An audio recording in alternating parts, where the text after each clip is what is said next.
Hello team, welcome to another ATP Geopolitics video with myself, Jonathan N.S. Pearce. This is a US election special, and I was going to do my whole election news update, which often become these big, burgeoning videos that try and talk about everything to do with the election. And of course, because there's so much news happening on a daily, weekly basis at the moment, it's impossible to do that and keep it to a concise video length. So I'm just going to take a part of what I would have talked about because I think this is interesting to discuss in its own right and see what you guys think. And we're going to talk about talk radio in the US. And this is a phenomenon in the UK and probably Europe and elsewhere that is completely different to the US. So talk radio in the US is largely a conservative phenomenon. In fact, I say largely, it's overwhelmingly, almost entirely conservative. And it's used as a kind of campaign weapon by the Republican Party so effectively. And I want to refer you to a really fascinating interview on The Bulwark with Michael Medved, who is interestingly of Ukrainian origin and could also explain why he is well, he's been like this since 2015, but actually he's an anti-Trump conservative talk radio host. But he's our segue into this ecosystem of conservative talk radio and how it is a massively conformist, almost monolith, right? Where you have to say certain things, and you know, if you go outside of that, then you're kind of booted out and you're on your own. And the introduction to Medved in this interview kind of gives you an understanding of this. You know, in the talk radio, in the conservative talk radio. Oh, and I'll better put that off onto normal speed from two times speed. So he's in conservative talk radio space.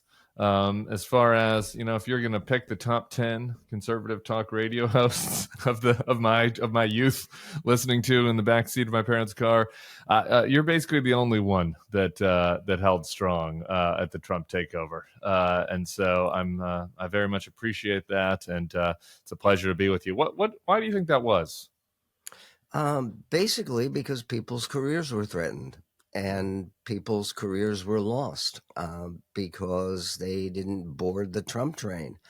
And there was this idea that in order to get advertisers, in order to get audience, you had to go along with Trump because he was dominating the conservative movement, the Republican Party. I've never thought that was true. We lost. In the process of dealing with the onset of Trumpism, we lost over 100 affiliates, and that's wow. Stations where some of them had been carrying our show for 20 years. And this is a really interesting delve into free speech. So freedom of speech, which is seen as this bastion of conservative ideology, that we should be able to say what we like and et cetera, et cetera. And you have conservative radio shows that said, actually, I'm not too sure about Trump. This isn't, he's not cool. And actually, he doesn't have the right kind of conservative ideology. And actually, this is really problematic. And what he said there is dodgy. And they're like, you can't say that, we're going to close you down. And of course, cancel culture, the whole kind of idea of like, oh, cancel culture is such a thing of the left. I've done videos on this. I've debated this with David French on Premier Christian Radio, who was himself a presidential nominee candidate at one stage. So I debated him on cancel culture and this idea that is a left problem. I have literally lost 2 jobs as a result of being a leftist atheist, right?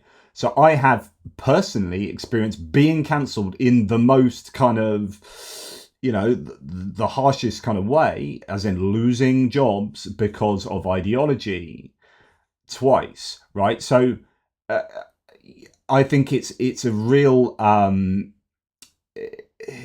myth that this is a leftist thing. And actually, if you don't conform to certain, in this case, political ideologies in the conservative movement, you are out and that's that. And here's testament to that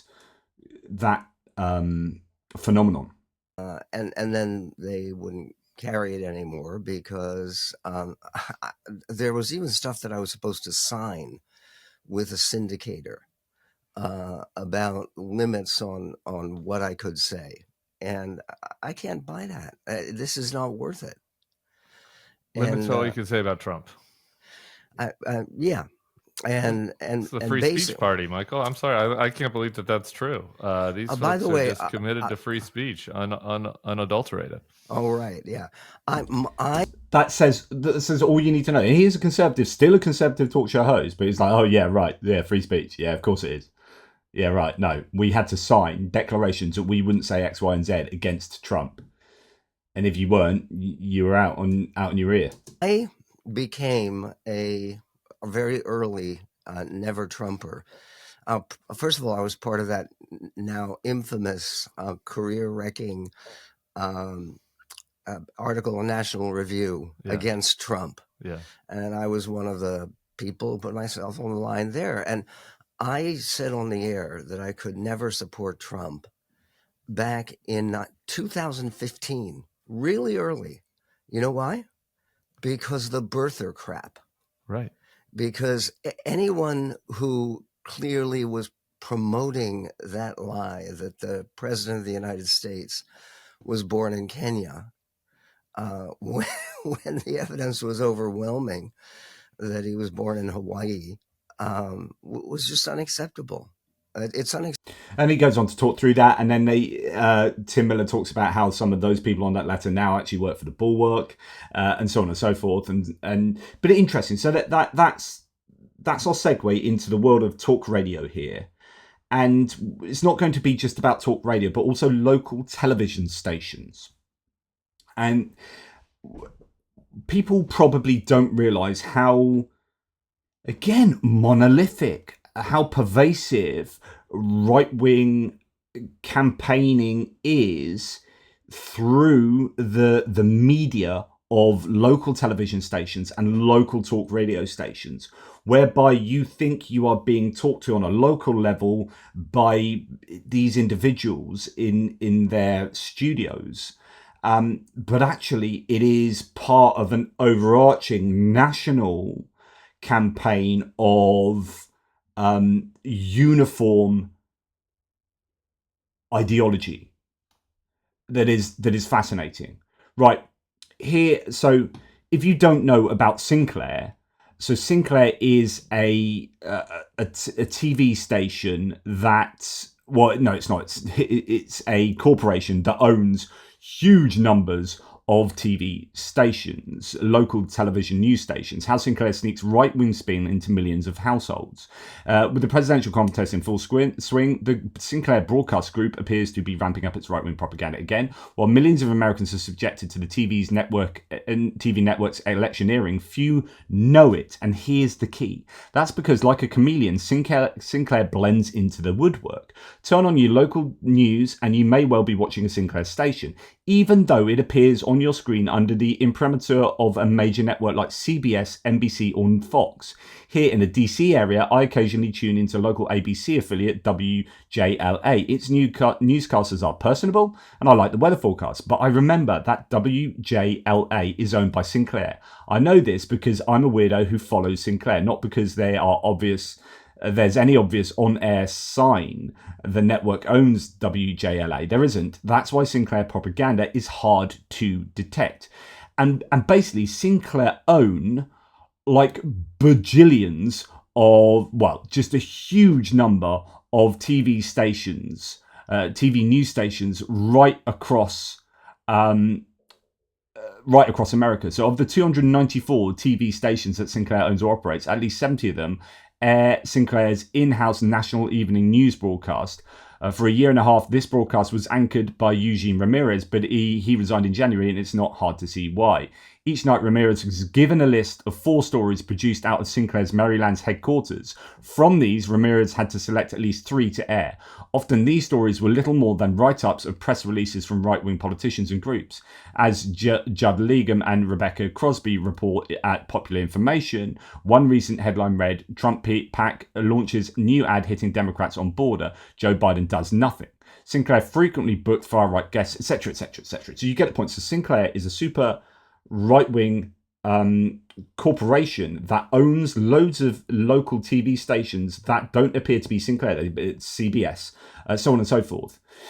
And it is a huge problem because they are basically pumping right-wing, I would argue, disinformation, but certainly propaganda into the houses of millions of people without them realizing that they are soaking that up. That they're not like, all right, I'm not turning on Fox. I know that Laura Ingraham's going to say this, and Greg Gutfeld's going to say that, and Jesse Waters is going to say that. I don't want that. I'm going to turn on my local news station. But actually, it's the same results. Now, John Oliver did some brilliant episodes of Last Week Tonight on this, going back 7 years. So 7 years ago, he did one on Sinclair Broadcast Group. And then he did another propaganda one on them 6 years ago.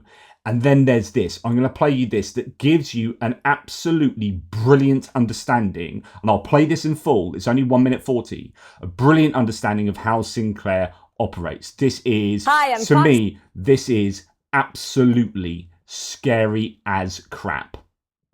Hi, I'm Fox San Antonio's Jessica Headley. And I'm Ryan Wolf. Our greatest responsibility is to serve our Treasure Valley communities, the El Paso, Las Cruces communities, Eastern Iowa communities, Mid-Michigan communities.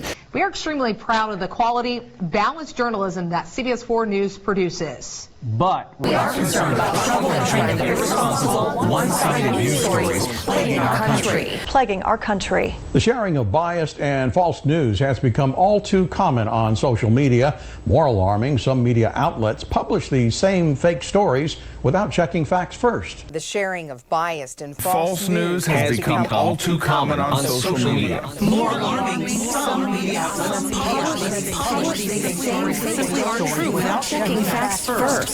Unfortunately, some members of the media use their platforms to push their own personal bias and agenda to control exactly what people think. And this is extremely dangerous to our democracy. this is extremely dangerous to our democracy. This is extremely dangerous to our democracy. This is extremely dangerous to our democracy. This is extremely dangerous to our democracy. This is extremely dangerous to our democracy. This is extremely dangerous to our democracy. This is extremely dangerous to our democracy. This is extremely dangerous to our democracy. This is extremely dangerous to our democracy. This is extremely dangerous to our democracy. What is happening here, and John Oliver talks about this, is these people are given scripts right all over the country, and as local news presenters are delivering a uniform script of propaganda to their audience that is defined by Sinclair himself and the headquarters, and basically this GOP propaganda team, and that is then propelled into the information spaces right throughout the nations by working it through the local TV channel networks. This is extremely dangerous to our democracy. This is extremely dangerous to our democracy. This is extremely dangerous to our democracy. This is extremely dangerous to our democracy. This is extremely dangerous to our democracy. So on and so forth. I mean, that to me is super scary, and it's really illustrated very well, as I say, in John Oliver's segments on that. I think his Sinclair segment was, I just remember always as being one of the very best ones he's done, possibly because it scared the crap out of me so much. Right, now we're going to go back to talk radio. So as I say, talk radio in the US is a very different kettle of fish to the other nations. So for example, conservative talk radio has its own Wikipedia page, and it's because it's such a big, as I say, phenomenon over there. Its rise is pretty impressive. So let's actually just read from this a little bit. Within the next decade, conservative talk radio became the dominant form of commercial talk radio in the United States. Those stations that had homogenized to an all-conservative format. So there's your key. So homogenizing to the same message. So freedom of speech, soon came to garner more listeners than those that followed the older full-service model. At the time, Progressive Talk Radio did not have enough hosts or a station to field an all-liberal lineup, despite the efforts by populist Chuck Harder. By 1991, Rush Limbaugh had become the number one most syndicated radio host, and AM radio had been revived. So he basically, sold his show out to all these sort of radio stations. With multiple large market radio stations now owned by a small number of companies, syndicated programs could be disseminated more easily than before. During the late 1990s, political talk radio, other than Limbaugh, was still only a portion of the talk radio environment. Other subgenres such as lifestyle talk, truck talk, or paranormal talk, and general interest political interviews and talk generally made up AM's talk stations lineups. The September 11 attacks brought on a wave of nationalism and a desire to rally round the United States and its government, which was led at the time by the Republican Party. This environment led to a large increase in national conservative talk radio hosts. The Glenn Beck program, interestingly, Glenn Beck, if you go back to the Michael Medved, what he goes to talk about is these people who wrote the National Review article that went, as conservatives, went against Trump. Glenn Beck was one of them, and he then eventually went to turn full 180 and went completely behind Donald Trump. But anyway, interesting. Glenn Beck program, Sean Hannity show, Laura Ingraham show, Batchelor and Alexander. So these people are now sort of stalwarts of the Fox News schedule. The Radio Factor all launched into national syndication at this time. The Savage Nation, which had launched nationwide a year prior, saw a large increase in syndication around this time as well. The success of conservative talk radio led to imitation attempts with progressive talk radio in the mid-2000s, led by the launch of Air America Radio, and we're going to come on and talk about them in a second. However, Air America suffered from weaker stations and inexperienced management and ceased operations in 2010. By the end of the decade, the format was near extinction. Even long-time non-commercial progressive talk outlet Pacifica found itself in serious financial difficulties, being forced to end local operations of its New York outlet WBAI in 2019. Okay, so I think part of this is due to how fear sells much more. Like, you can listen, this is how the Daily Mail has become so popular, both online and in print form in the UK. It just sells hate and fear. I know that because I've seen my dad get sucked into that world and regurgitate stuff to me that's overtly false, but it gets him riled up, and that is just the headline. Headline after headline gets you sucked in, because fear sells, literally sells newspapers, and it sells because it's so evocative and so emotive. This is why you see Harris trying to campaign on joy. Harris and Walsh is a joy thing. It's like, we want to combat fear with joy. The question is, does joy sell as much as fear? Is it as powerful as fear? You might say you prefer joy, but actually in real terms, and you can go back to evolutionary psychology here, and you can question whether fear is a greater motivator than joy in terms of physiologically what it does to you. Anyway, audience and advertising. Listeners of conservative talk radio in the US have predominantly been white and religious Americans, as they are more prone to being ideological conservatives. Furthermore, men were more likely to be listeners to conservative talk radio than women. Really interesting there, because we know that there's a massive divergence between men and women, particularly young men and women, in political ideology in general, but in polls for Harris and Trump. Right, young women are skewing massively to Harris, and young men are staying fairly skewed towards Trump. And that's reflected in the listenership of these talk radio shows. Recent Arbitron polls have shown that the vast majority of conservative talk radio listeners are males, with an age of 50 over the age of 54, with less than 10% of the listener base being aged between 35 and 54. It's also shown that less than 1% of conservative talk radio listeners participate or call in to the host to make comments. This specific knowledge of the audience assists advertisers in their goal to attract potential customers, and the stations found that listeners of conservative talk radio are more involved and responsive in AM radio in comparison to music listeners of FM radio. In other words, you get involved more than FM. You phone in more, you become this interactive part of the audience, and that means that actually you are a bit of an advertiser's dream, and maybe you can be manipulated more in that kind of way. Talk radio programs allow for more personal approach to their shows, which helped contribute to the rise of revenue and popularity of conservative talk radio stations. And we're going to talk about this in a second. Thus, advertisers have found that AM listeners have more trust in the radio personality and use that to their advantage. Right, we're going to go to a current affairs article here, which is fascinating. We're just going to dip into the beginning part of this. So this is Current Affairs is a magazine of politics and culture.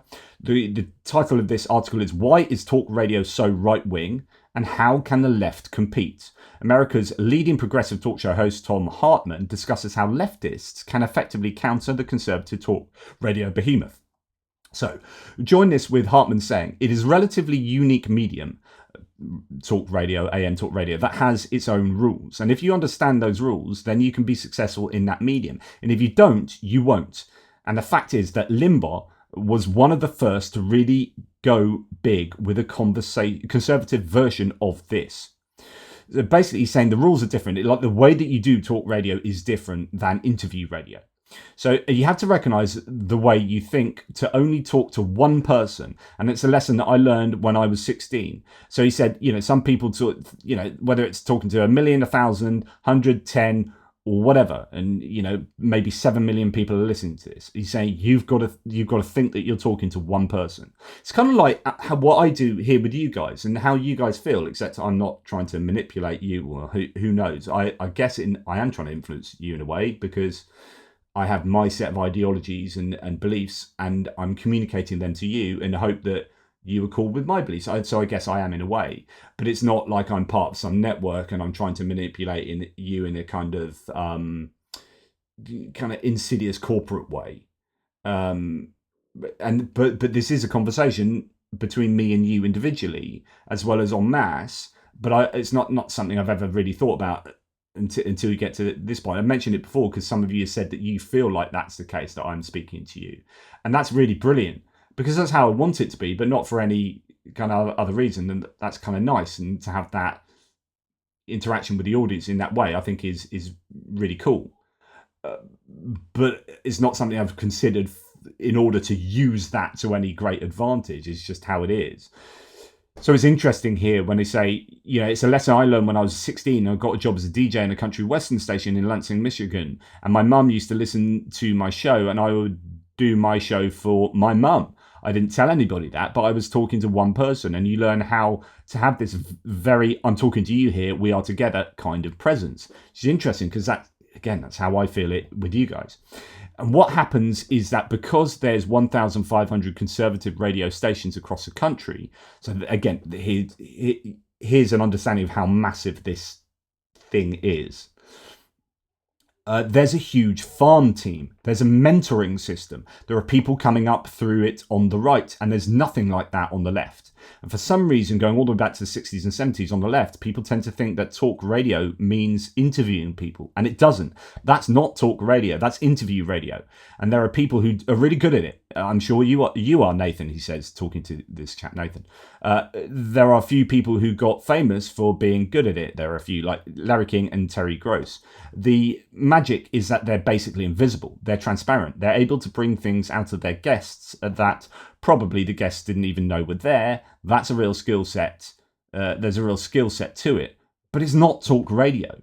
He goes on to say, someone else then, Robinson, so I presume that's Nathan Robinson, said, you wrote an article for The Nation about how Democrats and the left can't win if they don't play regarding talk radio. And this is where we're going to go, by the way, because there's a news piece out recently. I don't want to jump the gun there. So there is this temptation to look at the field and say, well, look, all the conservatives dominate this clearly. Clearly, we just give up here. This is not where we play.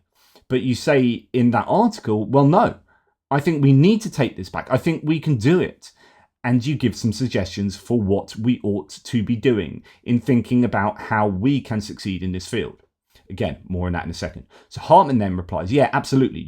When the Air America, which is that progressive talk radio network from 2004 to 2010, rolled out, I wrote the original business plan for Air America, and when Air America rolled out, we leased stations. We leased time on, I think, 54 clear channel stations around the country. And as I recall, when Mitt Romney's Bain Capital took over Clear Channel, suddenly we started losing stations until basically it just bankrupted Air America. So in other words, where the Wikipedia page was talking about how that kind of failed, is partly because Mitt Romney's Bain Bain Capital took over and kind of squeezed them out and bought out the stations that were syndicating their stuff, by the looks of it. Anyway, yeah. So on another occasion, there's another very large radio network with over 900 stations. So one radio network with 900 stations. And I met with one of the two billionaires who own that network in the offices of a United States senator, and said, why don't you put, and he had hundreds of right-wing stations, and I said, why don't you put some left-wingers on? I would offer myself, but just generically. And he simply said straight up, quote, I'm never going to put somebody on the air who's going to argue for raising my taxes. And this is a guy who owned 900 radio stations. And Nathan Robinson says, so this is a rigged economy of radio that is very, very difficult to fight against. If you have billionaire owners and they own all the stations and they just won't put left-wing views on, that's a really good answer to the question of why people don't hear left-wing views. And I'm sure that the failure of Air America had a lot to do with the fact that companies just don't want to put their views that threaten corporate America.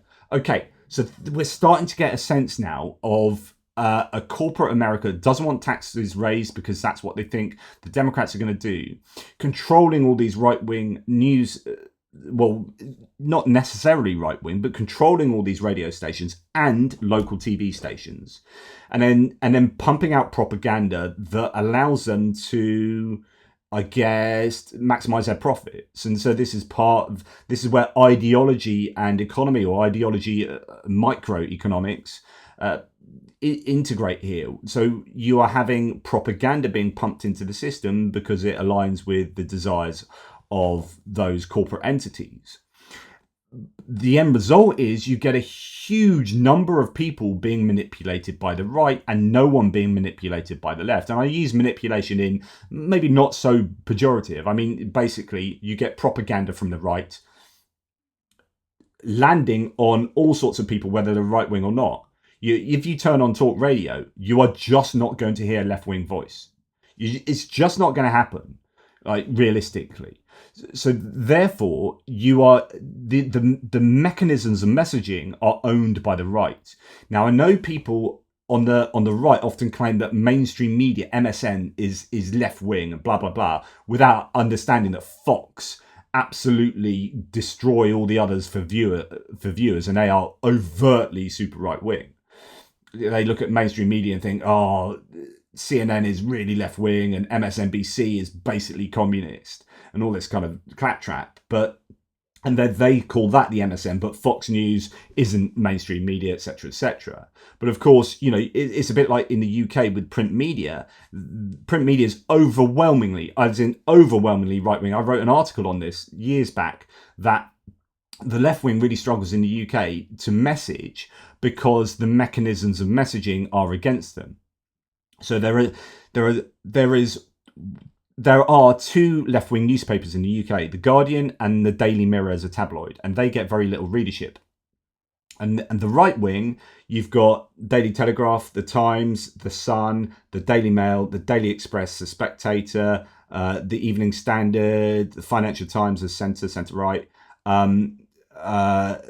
And all the ones I haven't mentioned as well. So you basically got 10 or so right-wing news outlets, print media outlets, and like 2 left-wing, and the right-wings just smash the left-wings out the water for readership. And why? Probably because they're selling fear. Front page, big bold, the immigrants are going to do X, Y, and Z, right? And people go, buy that and scare themselves, etc., etc.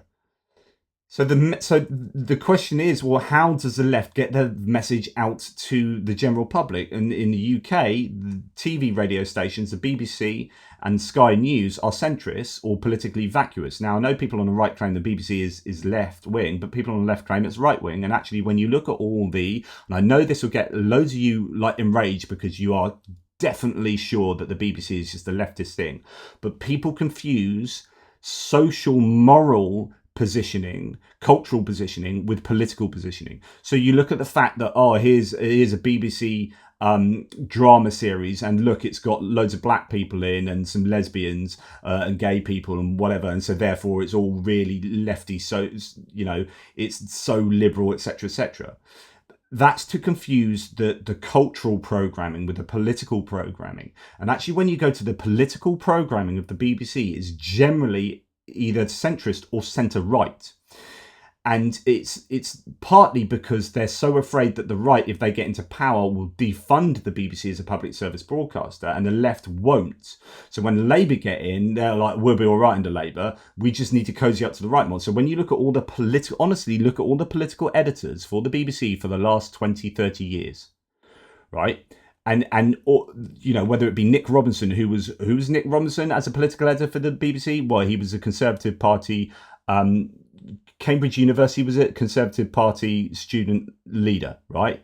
And you look at John Humphreys, and you look at Laura Kuenssberg, and you look at all these people who are clearly at least centre-right, being in the main political positions, and you've got the political programming with Andrew Neil, for example, another super right wing, had the most prominent political TV show on the BBC with Michael Portillo and a token lefty. So even that was like two-thirds right wing. But people on the right don't realise that, and they look at the BBC and they just think, oh God, look at the tokenism on these TV shows. Oh, lefty liberal. But it's not that. Actually, the political content that comes out is usually either vacuous, as in it doesn't really give a political opinion, it just reports stuff, or when it does give opinion, actually, it, unbeknownst to most people, skews slightly to the right. You look at how they reported Jeremy Corbyn. So when Jeremy Corbyn was head of Labour, he got incredibly negative reporting on him from the BBC as well. Now, I'm a big fan of the BBC, but I know exactly where it's at and what it's kind of, how difficult it is for it to navigate the political lines in the UK. Right. So you got the BBC and you got Sky News that is kind of centre right slightly. It used to be Murdoch owned. It's not at the moment. It's kind of, yeah. Anyway, so that's Sky News. But now you've got Talk TV and GB News that have come out that are overtly right wing, that are trying to emulate Fox News. So you've got a TV media diet that is centrist or vacuous, and now is skewing, like you've got this growing overtly right wing contingent. And where's the left wing? There's none. On the TV side of things, you have to go to the internet to things like Novara Media. In the same way as in the US, people think that mainstream media skews to the left, but actually progressive, like proper leftist politics, doesn't really feature. MSNBC, the people on the right thinks communist, is actually corporate Democrat centrist, as we would see it in Europe. And the progressives don't really get a shout out. So you had to go to people like the Young Turks, TYT, or Midas Touch, maybe to a degree, and these kind of YouTube channels to get that diet of actual left-wing stuff, I would argue. And the TV stations are, if they are left-wing, then they're corporate Democrat left-wing, not really progressive. So there is a skew in the TV media world, and there is a skew in the conservative talk, obviously, being conservative, it's skewing, and the talk radio world. So the question is, what can liberals, what can leftists do about this? And this is what this article is about. Well, I'm not going to go any more into the article, very good article. But we're now going to go to the news that the liberal, the right-wing bogeyman, the liberal George Soros, is acquiring, and it is now being given the green light by the FCC. So that's actually, I think this is, I'm fairly sure they've just given this a green light. But George Soros is going to acquire 200 US radio stations ahead of the election. I think it's probably too late, but this is probably more of a long-term thing. So there is it Odyssey, I think, is the station that he's acquiring that will give him control over Odyssey operates radio stations in more than 46 US markets and includes shows by Sean Hannity, Glenn Beck, Mark Levin, and others. There's valid concern that Soros might try and silence these voices ahead of the elections in November. Representative Chip Roy originally sounded the alarm about the FCC's suspicious treatment of Soros in April of this year, etc., etc. But of course, they haven't complained about Sinclair doing this. They haven't complained about right-wing talk radio being like massively owned by billionaires and conservative right-wingers. As soon as a left-winger comes in to try and balance this and say, right, we're going to fight you on your own terms here, then it's like, you can't do that. Oh, this needs to be looked at by the FCC. We can't have George Soros come and buy 200 radio stations. Yeah, but what about literally all of the other ones and who owns them? What about Sinclair Media for the television audience? Complete double standards. My position is that if the left wing want to really properly compete in the media world, in the information spaces in the US, they have to do this. And I can't believe it's taken this long. But this absolutely has to happen in order for there to be fairness. You can't just expect there to be 1,500 conservative talk radio stations and 0 liberal ones, or like a handful of ones that are just holding out here and there. If you're someone that's angry about this, you've got to tell me how you're angry about this, but not angry about the Conservatives having done that for the last 20 years and done it far more successfully and to a far greater extent than just 200 radio stations. Like, either you have massive double standards and you're a massive hypocrite, or you have to accept that this is just part of the battle for ideas in the information spaces. And in order for it to be fair for the electorate, for people, they need to be given a diet of differing views. Now, if you're a conservative that's still watching my stuff, like, well done for you for actually like coming on and listening to someone who is admittedly a liberal. And that's great, but that is a rarity. We sit in our own echo chambers and we listen to our own people talk because it makes us feel better about life. There has to be either the ability for people to sit in those information spaces of their choice. There isn't even the choice there. But there also needs to be the ability for people to turn on a radio station and just hear different opinions to ones that they always hear, or maybe to their own. So I have absolutely no problem with George Soros. In fact, I would say that this is so long overdue. This is 20 years overdue.